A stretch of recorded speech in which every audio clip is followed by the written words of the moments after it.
Good evening, everyone. My name is Dilis Polanco, and I would like to thank you all for taking the time out of your busy schedule to join us. Join the Office of Graduate Admission for tonight's webinar, Daring to Lead, Ethical Leadership, Inclusion, and Diversity in Action. I'll tell you a little bit about the purpose of tonight's event, and then I'll introduce the Office of Graduate Admissions, and finally hand things off to our moderator, Dr. Joshua Feinberg, who will introduce our amazing panelists and facilitate a valuable discussion. I invite you to take part in the polls that will appear throughout the event and stick around for some Q&A at the conclusion of this event. Tonight's webinar invites prospective students and currently enrolled students to engage with faculty about trending topics. The event gives you the opportunity to learn more not only about an education, but a career opportunities in the field of industrial organizational psychology, where professionals are contributing to their fields by promoting ethical leadership, inclusion, and diversity in the workplace. Now to introduce the Office of Graduate Admissions, my name is Dilis Polanco. I'm the graduate admissions recruiter here at St. Peter's University.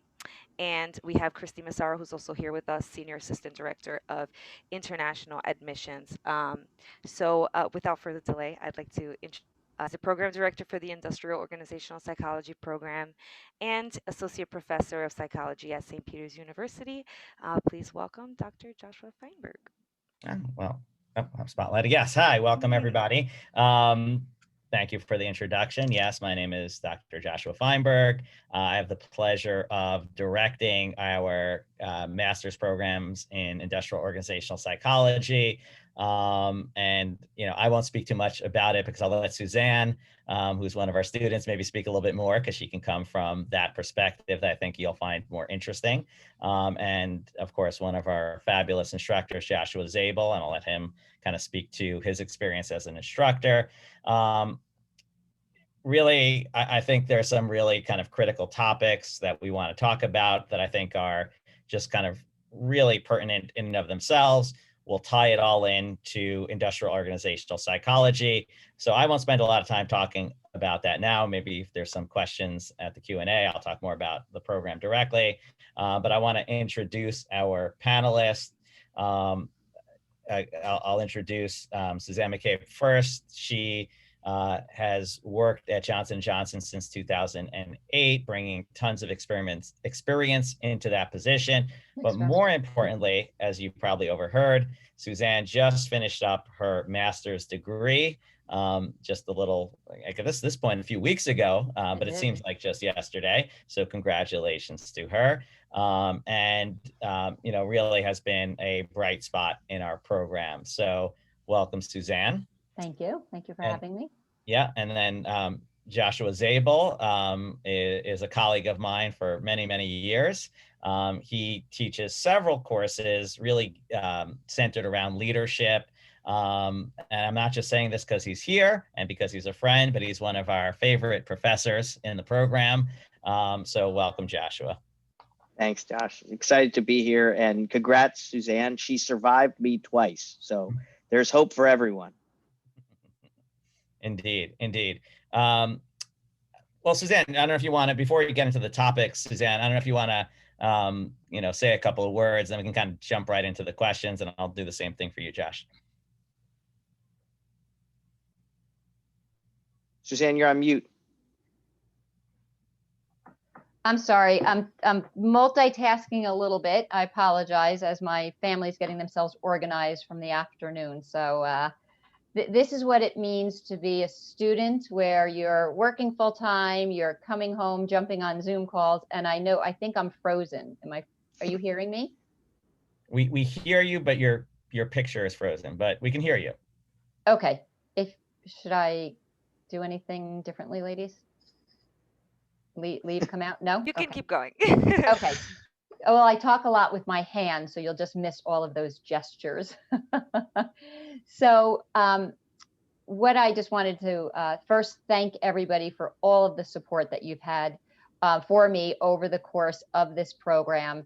It has been a fabulous, fabulous opportunity, and just looking to continue to support others as they go through the program.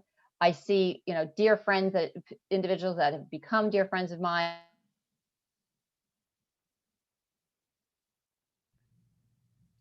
Oops, nothing. Now we lost you.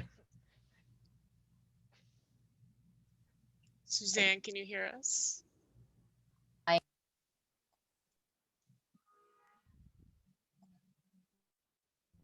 You're back.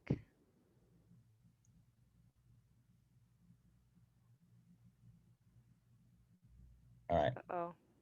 Do we lose? Maybe we'll. Maybe we'll turn the mic over to Josh, and while Suzanne gets through whatever technical difficulties. Sure. Thanks. And thanks for having me, and thanks for the kind words. I'm very excited to be here. And I think, as Professor Feinberg alluded to, I teach leadership and courses around that. And I think leadership is critical to the success of anything, whether it be a program or organization.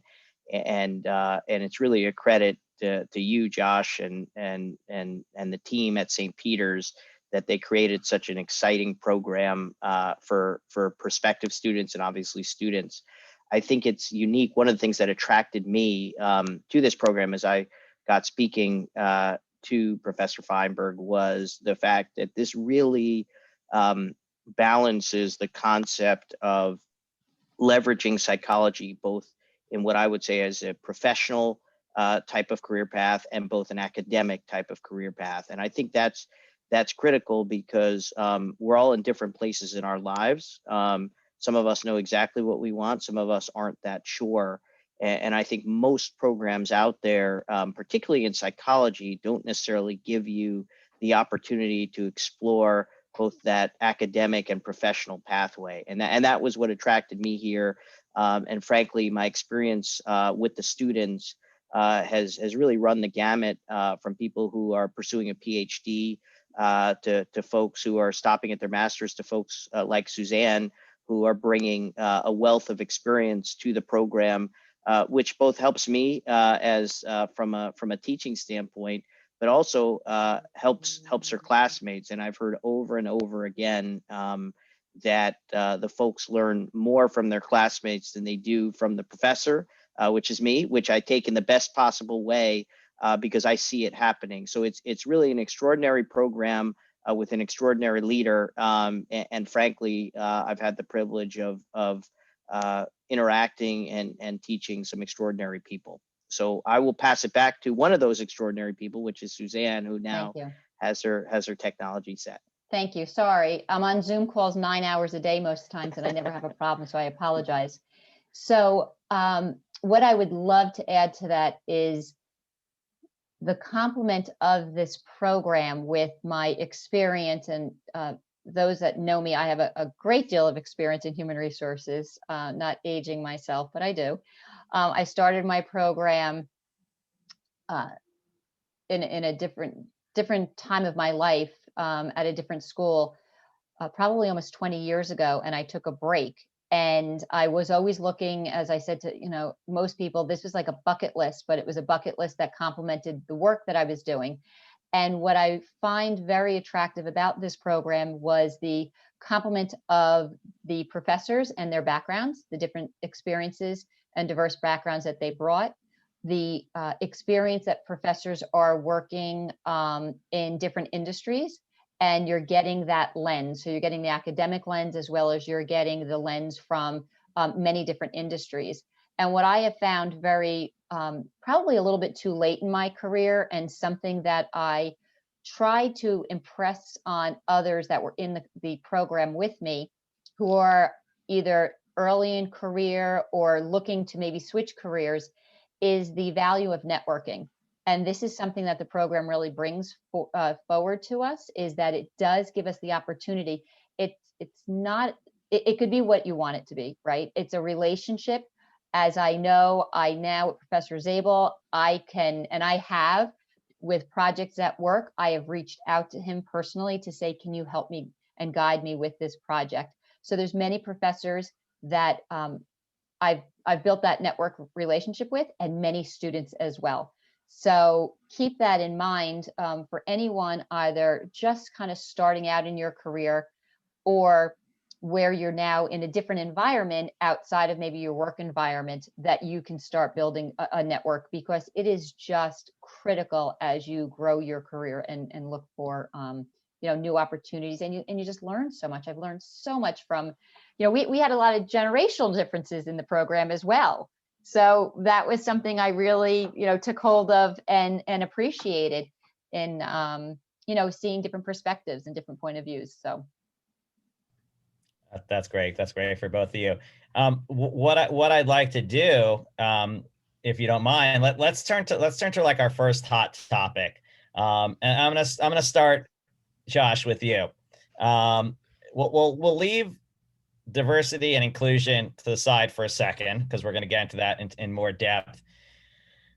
What do you see as some of the biggest challenges facing the workplace right now?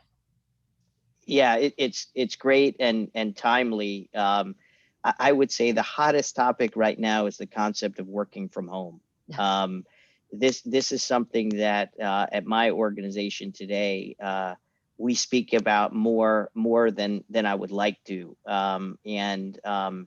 Suzanne alluded to generational issues.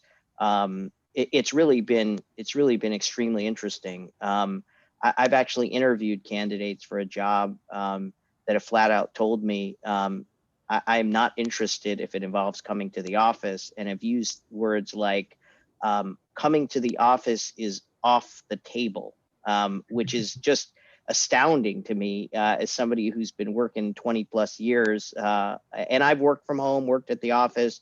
Professor Feinberg will tell you I travel a lot, so I understand the power of technology. But that's really a hot topic right now, and it's one that I think organizations are struggling with. I think there's an understanding, and I say we're blessed at my organization in 2020. Despite the pandemic, we had a strong year, and I think it's the constant balance of would we have had a better year if we were in the office or not? And as we know as social scientists here, we'll never know that answer. And so we will debate it till the end of time. And that's something that I think organizations are really struggling with today. And they will, I think, in the near future, until I would say the plane levels out and we understand what is the right way to go forward. So I'm happy to articulate further on that if you want. I just kind of wanted to stop there to give other folks a chance to react. Yeah. And you know what? Let's pause for 1 second. All right. I'm gonna have Suzanne take part of the answer, then we can kind of circle back if we will. I want to think about the role that leadership might play in kind of handling that, massive change in a lot of people's work environment. But let's pause for a second. I want to open up a poll, and I'm going to launch kind of our first poll here. I'm gonna tie it back in for a second, and I guess only our attendees can answer, but that's okay. And so you should see on a scale of 1 to 5 how would you describe your least preferred or least liked manager or supervisor. All right, and the rating is going to be really based on kind of how ethical do you find that person. So it's a little bit of a unique question. Why the least preferred? Well, one of the techniques we sometimes use in IO psychology is not thinking about who we like best. We got to always find somebody we like best, but think about the worst supervisor you had and what about them made them the worst. And so let me pause for a second. I think we got 3 out of 4 responses. And I'll just leave it for a second, and then we can kind of end the poll. And while the last response is coming in, I will share it in a second. But Suzanne, what do you see, right, the role of the leader in relation to becoming an ethical leader? What role might that play in kind of facilitating that transition or dealing with issues that come up with that transition from the more traditional workplace to the current workplace? Absolutely. And you're pulling from one of my final research papers on leadership and different leadership traits and so forth. So when you think of an ethical leader, what comes to mind of such significance is building trust. And ethical leaders build trust with their teams, with their organization. And not only do they build the trust, but they demonstrate that how they handle their, how they handle items and issues and so forth. That sets the precedent on the rest of the culture of the organization. So if the ethical leader is going to take a position that doesn't fall in line with what is expected, right? What's the moral or the ethical way to handle this? Individuals are watching and they're expecting to see that. And if they're not possessing these traits, then others will say, if this is not being handled ethically, then why should I handle things ethically? So I think it's very important that the ethical leader demonstrates, and that also builds trust, and it sets the tone for the organization. I think that is very, very important when we think about ethical leaders. Great. And Josh, has there been, you're in a position of leadership within your organization. Has there been kind of a situation, maybe one that you spoke about already, but any other situation in which, an ethical dilemma arose from this, about coming into work, not coming into work? For those who do come into work, are there advantages, disadvantages relative to their coworkers, or any other ethical issue relating to this dilemma? Absolutely. It's actually kind of amazing how ethics gets tied into, and it's such a critical piece, because we like to think of ethics as black and white, obviously, but it's not as simple, right? We've had employees come to us and say, I want to work from home because it's better for the environment, and that's an ethical issue. Is that an ethical issue that they're driving, right? Now, this person happened to drive a Tesla, so we were a little bit surprised about that, but still, right? There's still that element, right? We've heard people say, I want to work from home because it makes my life easier, right? And it does become an ethical issue as a manager or a leader. Are you sending the wrong message by saying, I don't care if your life is easier? Because I do care if your life is easier, and I do care if you're more productive. So I think ethics plays a huge role in this. In terms of what the expectations are, what people expect from you, and understanding that there's almost, and this is where ethics and values kind of get confused, right? Our values are, as company, right? We believe in let's just say, not harming the environment. We just don't think that's mutually exclusive from coming to work. We think that there's different issues here at play. And I think it gets really tricky, especially, frankly, as the younger generation of employees become more vocal about these sort of issues. It really put things at the forefront that issues you wouldn't think are ethical, you almost have to take an ethical stance on them and say, we're okay with this, right? We acknowledge that you disagree. We acknowledge that you don't see us as agreeing with you, but we're gonna have to set what we believe is right. And sometimes, you come off as the bad guy, and sometimes you don't, depending on, frankly, the employee and the organization. But I do think, and again, I've got a lot of years of experience as well working. I do think there are some clear, bright red lines that people have to be cognizant of. And I've worked for people who, have crossed that line. And I'm fortunate that my coworkers and my colleagues right now understand that line. But, the horror stories, unfortunately, and I say really unfortunately, are true. They're out there. There are some people that say the right things and don't do the right things. And I know Suzanne and I have talked about this as well offline. So I think that's where it becomes really tricky. It's a really tricky issue. Mm-hmm, absolutely. Because are you being, you want to be responsive to the individual, but also what's the responsibility you have to the organization, to the shareholders, to production? So there is a balance there. Yeah. And Suzanne, I'm going to turn it back to you. And I'm putting you on the spot here because now we're testing your education a little bit, but kind of broadly.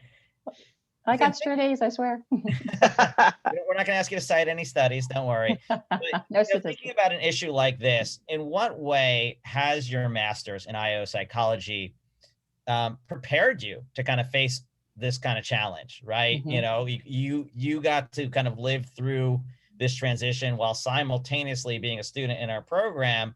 Has anything about the master's in IO psychology prepared you for this challenge? Absolutely. And I think that some of the one course specifically, which just sounds so it's not an aha moment, but the ethics class, and being able to have the conversations with classmates as you're talking about the ethics. And again, I'll go back to the different generations in our conversations, and as we're having those Blackboard discussions, the position that I would come from was very different than the position as some of my peers. One, for example, is we talk about corporate social responsibility. That was a real hot button. And I come from an organization that has a huge effort for corporate social responsibility. I'm very, very proud of the organization because of those efforts. I also started back on Wall Street in the early 90s when corporate social responsibility, no, that wasn't even a glimmer in someone's eye. Corporate social responsibility on a trading floor was, my son's on a basketball team and they need some fundraising, and can we put Lehman Brothers on the back of the shirt and, throw me $1,000? And we did something great. I'm being a little facetious. We built some libraries at some schools, but that was really an independent, an individual that came up and said, I stumbled across this program in New York City and there's no books for children, and we're looking to build a library. When I tell you that the dollars that poured out of individuals' pockets, if they knew where to funnel and where to put some resources, we changed the world. But corporate social responsibility right now, over the years, individuals are determining their employment based on it. Are you socially responsible to things that are near and dear to my heart? My organization is very supportive globally, especially around the nursing community.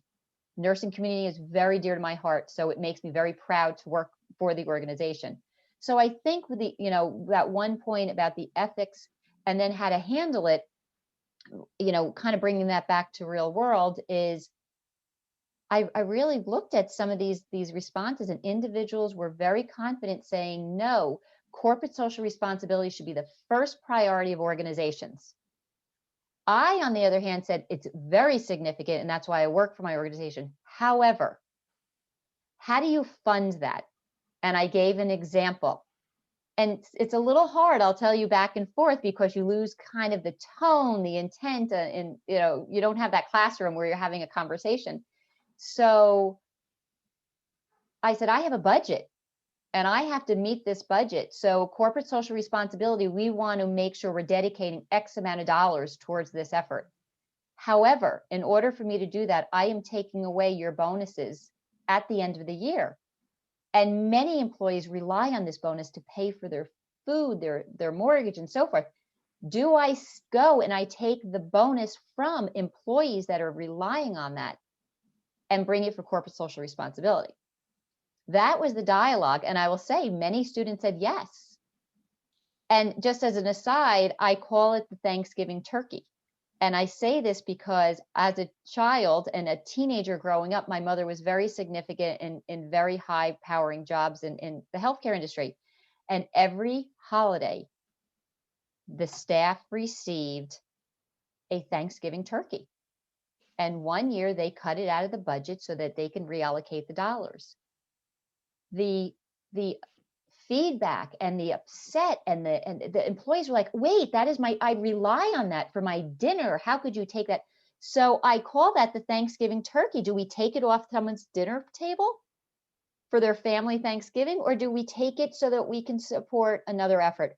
So the ethics class is just one of that I'll leave you with, that is absolutely giving you scenarios, regulations, the law, and how do we apply that? So it really is something that was very, very near my very first class. I'm glad I started with that because it's something that I, as an HR professional going into the career, my goal was always to ensure that individuals came to an organization and they felt that they were embraced and they worked in an organization that was not only ethical but looked at their development, and it was an engaging organization. So I think it was a long-winded answer to your question, but that's really an application to some of the classwork.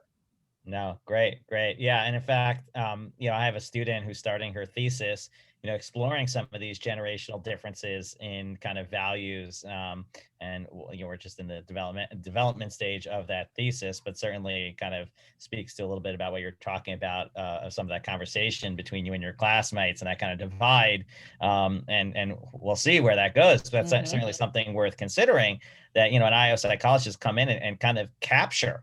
Right? It's not just to speculate about these shifts in values, but can we measure it? And does it actually exist? Or is this something that's, kind of temporary? And if it does exist, right, how do we change either the organization or the expectation of the employee, right? Something's got to give, right? When there's a mismatch between kind of an organization and employees, right? Something's going to give. Thank you very much. Josh, any kind of final thoughts before we move to the next topic?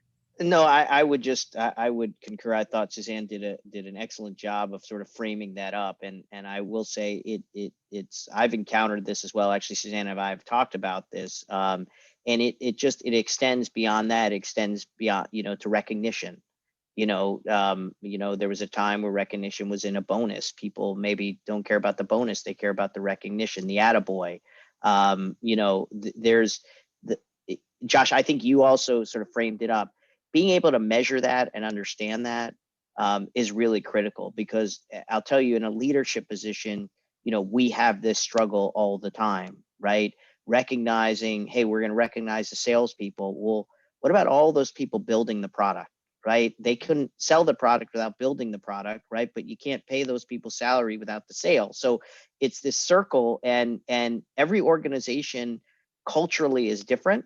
And there's different heartbeat to every organization, and being able to capture that and measure that as an HR person, particularly to sort of infuse that in the culture is absolutely critical to retention, and it's critical to growth. So I think it goes beyond that, but I think Suzanne hit that well. Mm-hmm. And I think capturing is in metrics such as, and bringing my statistics in, right? Being able to look at the employee satisfaction surveys, being able to look at turnover. What is the data telling us? What's that story? And just to complement again, statistics teaches you not only how to apply the data in the formulas so that you're coming out with your p-values and so forth, but how are you taking that data and you're telling a story? As an HR professional, you're expected to go to business leaders, and and I tried to impress this again with students as they were presenting and so forth. The business leader doesn't want to hear the p-value, right? The business leader wants to hear your engagement scores have slipped based on XYZ, and we have some solutions that we expect to develop outcomes. So it's all around, again, just marrying the academic learning with real life and being able to apply that in the workforce. Absolutely. And so for the students here who are maybe a little bit afraid or apprehensive about the statistics class, it's certainly, we get you through, but it's certainly something that really brings a lot of value to kind of tackling and solving some of these problems in the workplace. Right. And if I could do it, anybody can do it. Honestly, teaching the old dog new tricks, if I can do it, anybody can do it. So. All right. Let me, before we actually get directly into the next topic, which is going to be about diversity and inclusion. And I made kind of a really kind of a dichotomous response. I'm sure the real response is going to be a lot more complicated than that. But have you ever felt excluded in your workplace because of gender, race, ethnicity, religion, or age? We could probably add some other categories in there, but figured hit a few categories. So let's give our respondents a chance, or our attendees a chance to respond. And I'll start by posing a question to Josh. I'll start with you on this one. Thinking about your organization, What are some things that you have done, either you personally or your organization has done, and I'll pose the same question to you, Suzanne, to really foster inclusion, right? So for those who don't know, diversity is a little bit more of a numbers game, right? It's something that's a little bit easier to measure. And obviously, there's some issues, but that's typically when people are talking about. But inclusion is something more. And I think a lot of organizations are realizing they got to take that next step, right? Because diversity in and of itself is not enough. And so what have we done to identify this problem, try to solve the problem, what's worked, what's not worked? Let me share kind of the poll. Maybe not everyone has faced it, but maybe at some point you will. Go ahead, Josh. Yeah, I mean, it's right. This is a tough question. I think my experience is it's critical to model it.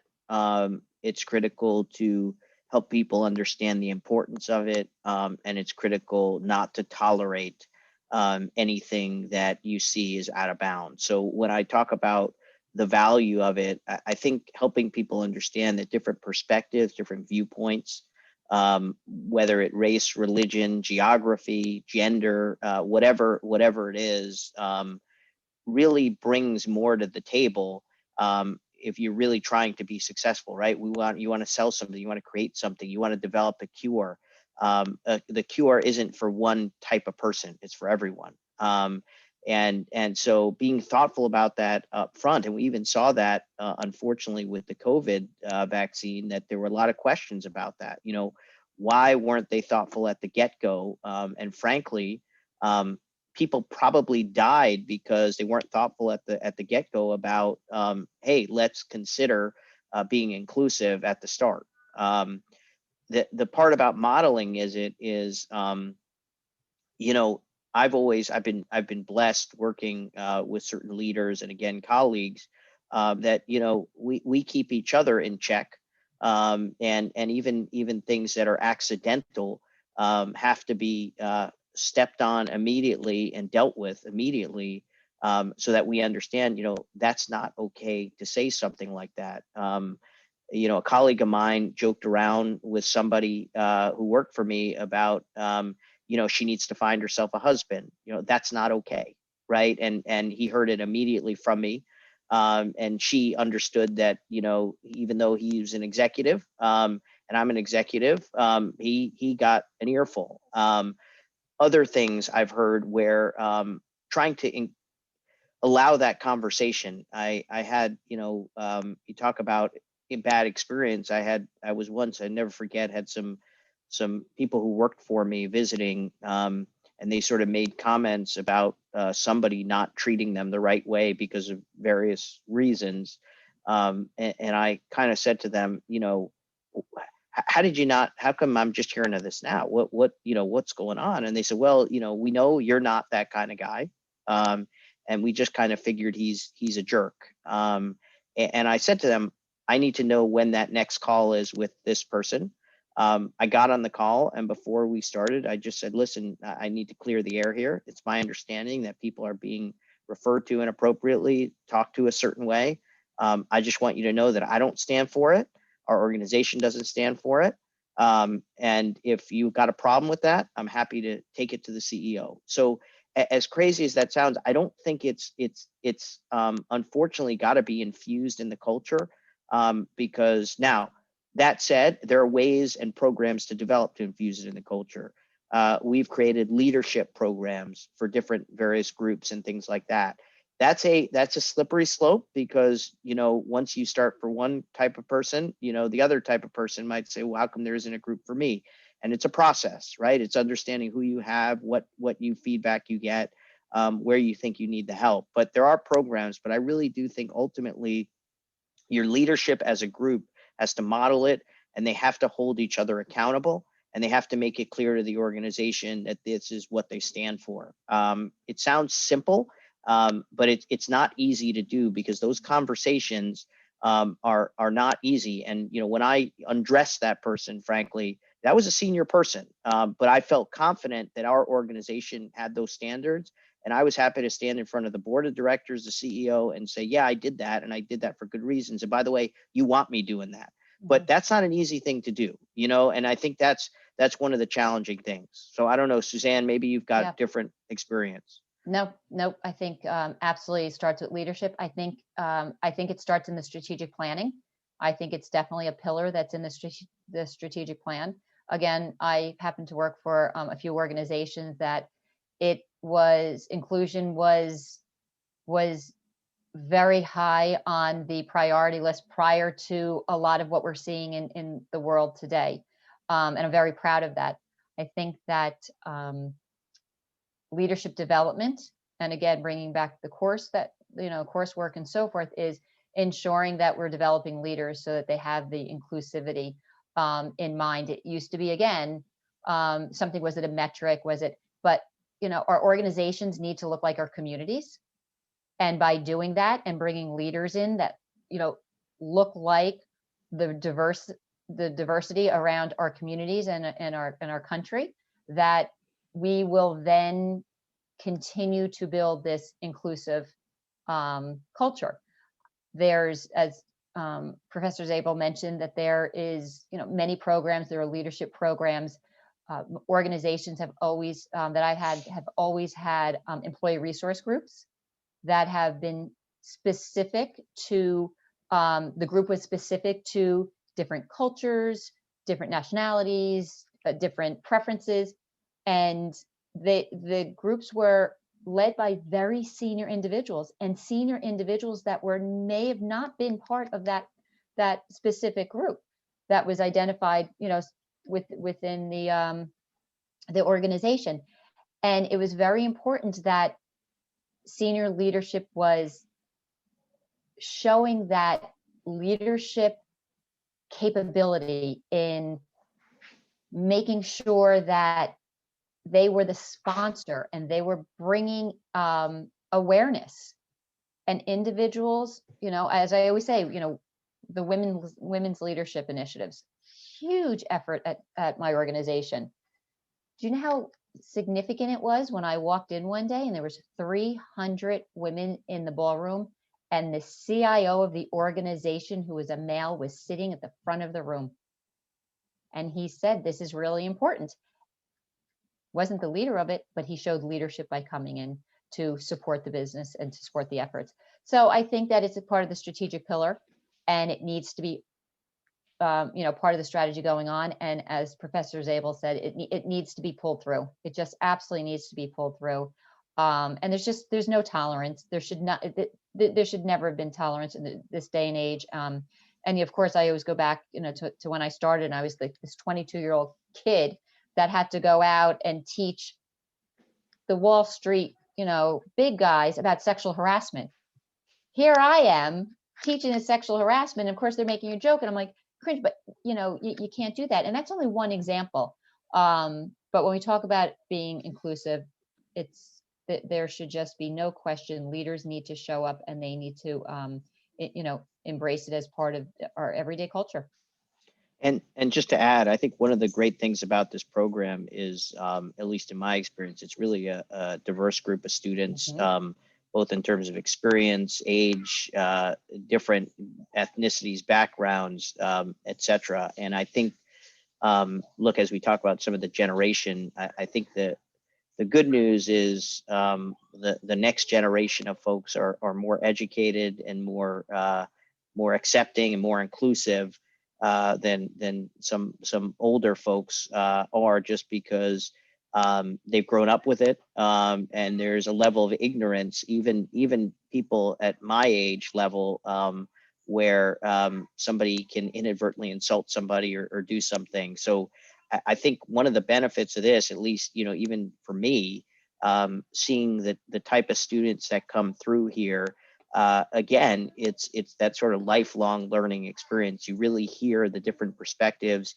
you hear things people have experienced, and that makes you a better professional. It makes you better, whether it's a psychology major, psychology master, if you want to teach All of those perspectives come into play, and being open and frankly exposed to them is really helpful. So I know, again, I'm speaking from the teaching side, but I know other students have commented to me that this is just a great group of people that get together, that share just a different, diverse group of experiences that, again, going back to Suzanne, help you in those day-to-day work life, or even, like I said, as you're going that academic route, understanding how to measure things and understand what's going on. Mhm.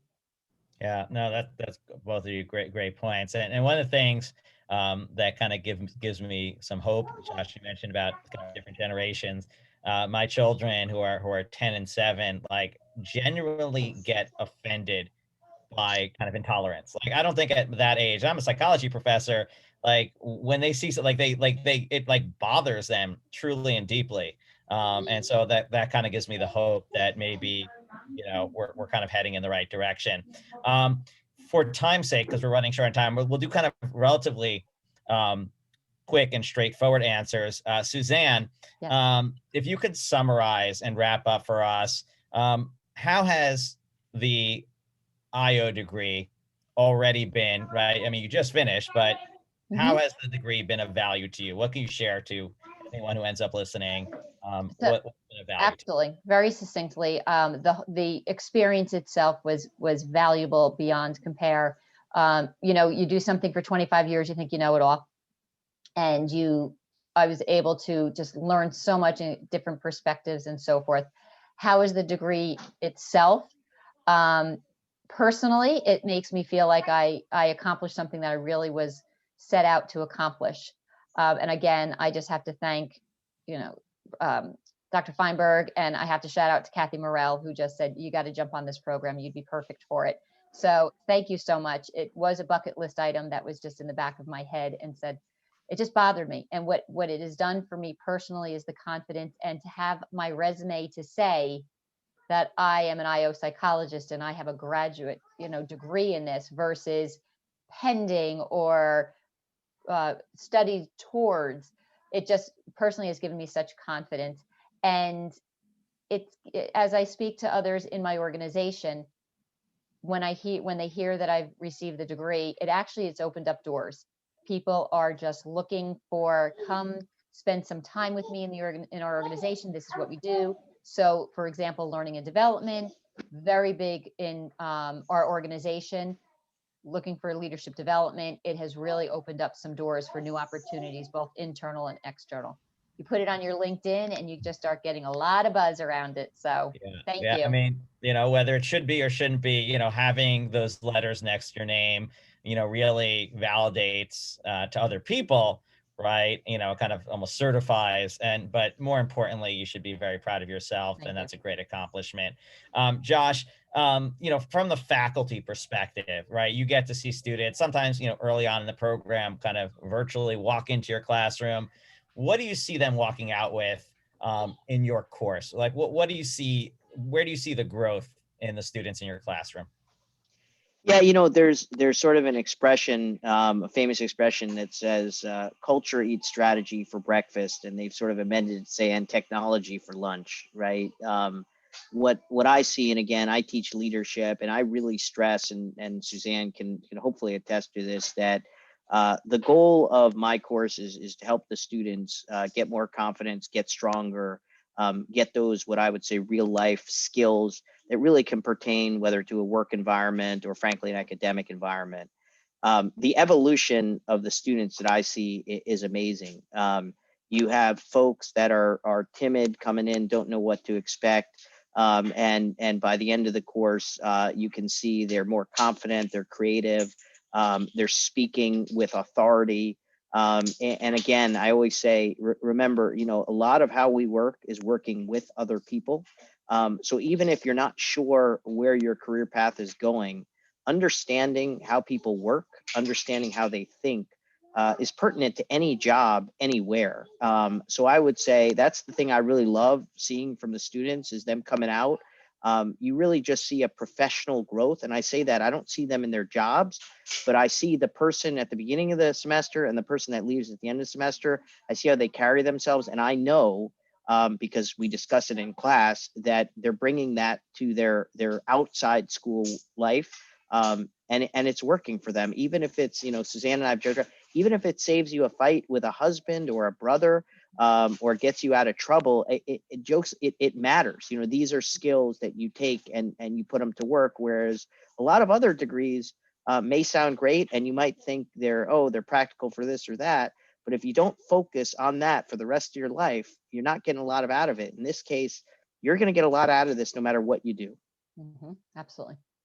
Great. No, well, of course, I couldn't agree more as a director of the program. I think very highly of psychology, but I'll just reiterate that it really teaches you these kind of super important skills that really can translate into so many different environments, a different way of thinking about your work, the different way of thinking about people. Hopefully it opens your eyes up to things that may have not even been on your radar before starting the program. And so, I think that's certainly a great way to think about it. Suzanne, before maybe we'll do I think we're going to do a little kind of Q&A at the end, Okay. just any closing thoughts, and then we'll turn to Josh for any closing thoughts. Well, I just have to say that Professor Zabel was one of my favorite professors. We such relevant information, and I used to text you and send you emails all the time that I really just appreciated the type of information that you were providing for our course study, that was so relevant, so real time, that I could apply it, as you mentioned. I could apply it within my day-to-day. I can apply it within my academic and within my career. But I have to say, with that, and not all kidding aside, because you were one of my favorites, I have learned so much from the different different classes, the professors, and I just feel that being outside of the human resources, to support Professor Zabel, being outside of human resources right now and being in the business, I am taking all of this learning with me, because it is how we approach individuals, and how we just handle ourselves, day to day, and ensure that we are being leaders, even though we may not be in a leadership position. We're showing leadership in our ability, and we're showing leadership in how we have our job function, and just in our overall life. So thank you for the entire program, and I truly mean that. It's just, I'm looking forward to putting the cap and gown on. I didn't think I was going to do it, but we rallied together, and we're going to walk on Thursday. So very, very excited. Awesome. Well, congrats. And I'll end with, look, Suzanne mentioned, and I started with, leadership from the top. Don't underestimate Professor Feinberg's influence on how we do things and what he set out to do, and I think has done a fantastic job of delivering on his promise. And then leadership from the students, the amount of engagement, support that I see from the classmates. I mean, look, if you're a prospective student, you don't really care if I'm learning from you. I'm here to teach you. So that's not your problem. The fact that I do is great for me. But I will tell you that the amount people learn from each other, support from each other, the level of discussion that goes on is amazing. And you really do have people like Suzanne, Kathy, who's on this call as well. People bring their experiences. And what you learn from those students, you'll learn just as much, at least I know in my case more, but I don't want to speak for Professor Feinberg or other professors, from them. And that's a critical part of this experience, and a graduate program. And I think that's the one thing, as we all think about, that gets lost. We talk about these topics about inclusion, experience, who you're with, and Suzanne brought up networking. That's just as important. All of those things are just as important as the degree. And I think you get that in spades here. And frankly, in my other experience, both personally, from other universities, I really haven't seen that kind of environment that Professor Feinberg's built. So I'm just excited about it, and excited for the graduates, and excited for the folks of the future coming through. Absolutely. All right. Thank you both for your kind words about the program. And it was a pleasure, hearing from your perspective. And, I could always read one more article about this topic or the other, but the kind of information, you're right, Josh, the kind of information that I gained just from, one student's paper or homework assignment or video discussion post, right, blows away anything I can gain from just, one more journal article. So kudos to that. Liz, I don't know if you want to kind of handle if there is a Q&A, I'll turn the mic over to you. So if anybody has any questions, now is the time. We have a couple more minutes to answer any questions that attendees may have for our panelists, for the Office of Graduate Admission, for our program director, Dr. Feinberg, who has clearly created a program that everyone is like raving about. Um, I was super intrigued by this conversation. So my camera was off, but I was so into it. I enjoyed hearing from all of you guys. So if anyone has any questions, now's the time. I'll give you a few minutes. There's a Q&A function that should be at the bottom of your screen that allows you to ask questions, but you can also drop them in the chat. So Is it open mic? Liz, can they open up the mic and chat, or is it we just certainly can have perfect? Because I think there's probably some really great thoughts out there. So if you'd like to just ask and just raise your hand and I'll allow you to speak if you want to take part. And I know Patty Principe is on, and she deserves a congratulations as she's getting through her capstone right now and will be walking with me on Thursday. So she has been a great support. Build your support network. I have to Absolutely. thank her as well. Congrats, Patty. So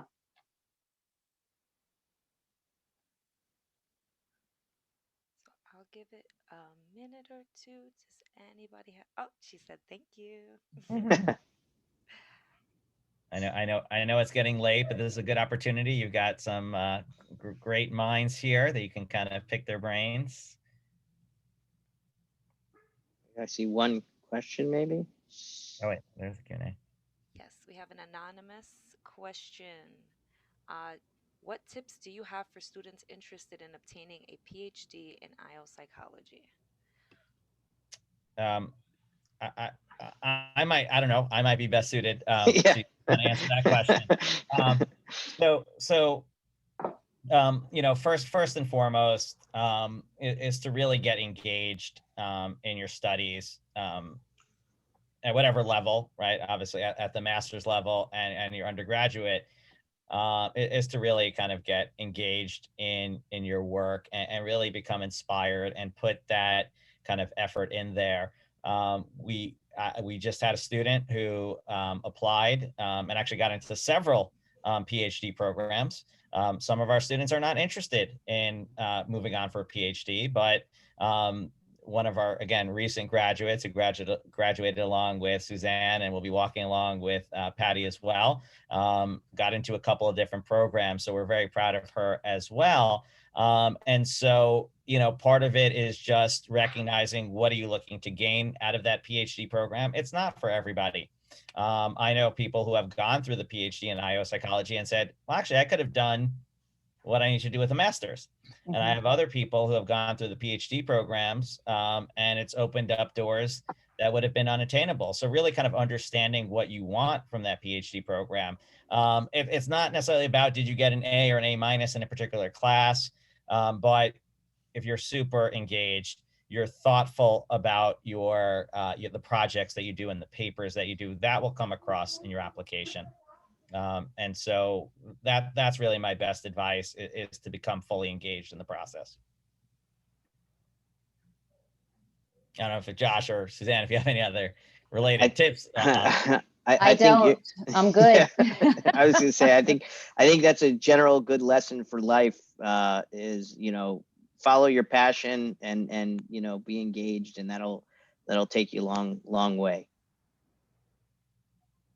And never get discouraged. And again, just because a student got in and got into schools that she wanted the first time, sometimes the first door closes and you got to look for the second door. So that's how it is sometimes. Absolutely.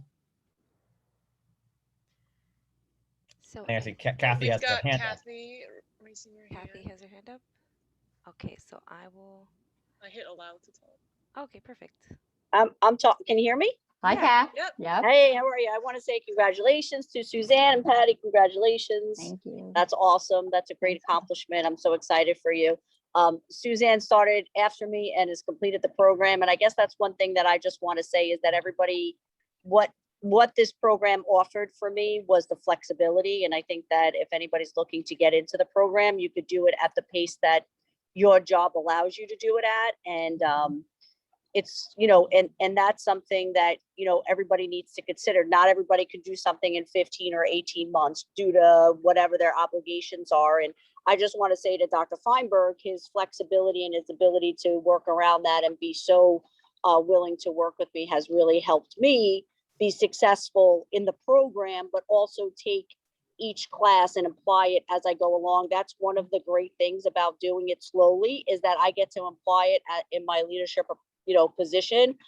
I get, every time I learn something, so does everybody on my team. So and everybody in the organization gets to learn it too. So, I just want to say thank you so much for the flexibility and congratulations to everybody. And then Professor Zabel, always for being so, so engaging in your courses as well. So I'm moving slowly, but hopefully next year at this time, I will be completely done and moving be in the panelist another next year. direction. So I just want to say thank you for that. And just anybody that's thinking about it, you don't have to do it in 5 minutes. You could do it at your own pace too. A lot of flexibility and Yes. patience. Absolutely. And Kathy's going to be like, we're all going to be working for Kathy one day. So if you knew the demands of her job and how she balances it all. So she's a natural leader. Yeah, thank you, Kathy. Alrighty. So I think now that it's 7 o'clock, I think that we can conclude. We've had a chance to give everyone the opportunity to ask questions. I'd like to thank our program director and our great panelists. You guys were super engaging. This was a really great event and a great opportunity for our prospective students to get a glimpse at actually a big look. I think you guys gave a super broad stroke look at what they can expect from the program.